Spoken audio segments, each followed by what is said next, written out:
Cat and Mouse in Partnership.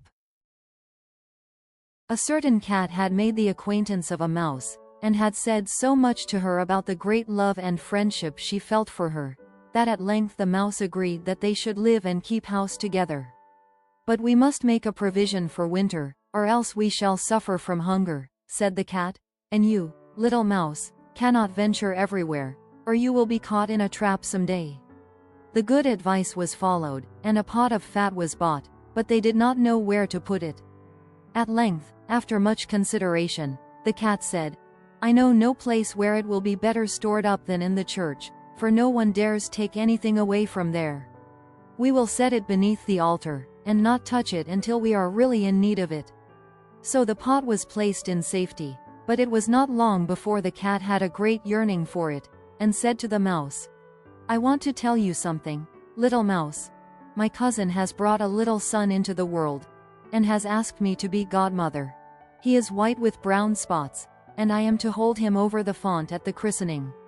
Let me go out today, and you look after the house by yourself." "Yes, yes," answered the mouse, "by all means go, and if you get anything very good to eat, think of me. I should like a drop of sweet red christening wine myself." All this, however, was untrue. The cat had no cousin, and had not been asked to be godmother. She went straight to the church, stole to the pot of fat, began to lick at it, and licked the top of the fat off. Then she took a walk upon the roofs of the town, looked out for opportunities, and then stretched herself in the sun, and licked her lips whenever she thought of the pot of fat, and not until it was evening did she return home. "Well, here you are again," said the mouse, "no doubt you have had a merry day." "All went off well," answered the cat. "What name did they give the child?" "Top off," said the cat quite coolly. "Top off," cried the mouse, "that is a very odd and uncommon name. Is it a usual one in your family?"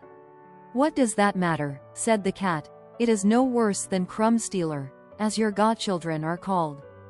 Before long the cat was seized by another fit of yearning. She said to the mouse, "You must do me a favor, and once more manage the house for a day alone.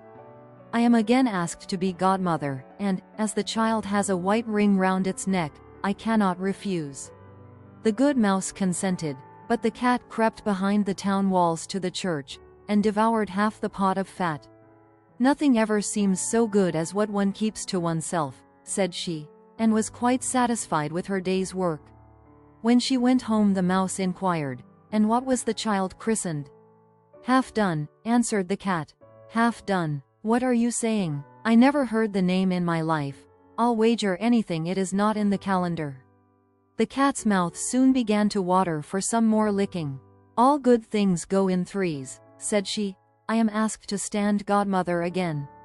The child is quite black, only it has white paws, but with that exception, it has not a single white hair on its whole body.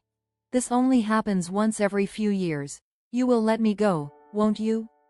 "Top off, half done," answered the mouse. "They are such odd names, they make me very thoughtful." "You sit at home," said the cat, "in your dark gray fur coat and long tail, and are filled with fancies. That's because you do not go out in the daytime." During the cat's absence the mouse cleaned the house, and put it in order, but the greedy cat entirely emptied the pot of fat. "When everything is eaten up one has some peace," said she to herself, and well filled and fat she did not return home till night. The mouse at once asked what name had been given to the third child. "It will not please you more than the others," said the cat. "He is called All Gone." "All Gone," cried the mouse, "that is the most suspicious name of all. I have never seen it in print. All Gone. What can that mean?" And she shook her head, curled herself up, and lay down to sleep. From this time forth no one invited the cat to be godmother, but when the winter had come and there was no longer anything to be found outside, the mouse thought of their provision, and said, "Come, cat, we will go to our pot of fat which we have stored up for ourselves. We shall enjoy that." "Yes," answered the cat, "you will enjoy it as much as you would enjoy sticking that dainty tongue of yours out of the window." They set out on their way, but when they arrived, the pot of fat certainly was still in its place, but it was empty. "Alas," said the mouse, "now I see what has happened. now it comes to light. You are a true friend. You have devoured all when you were standing godmother. First top off, then half done. Then, will you hold your tongue? Cried the cat. One word more, and I will eat you too.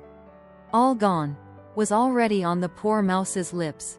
Scarcely had she spoken it before the cat sprang on her, seized her, and swallowed her down.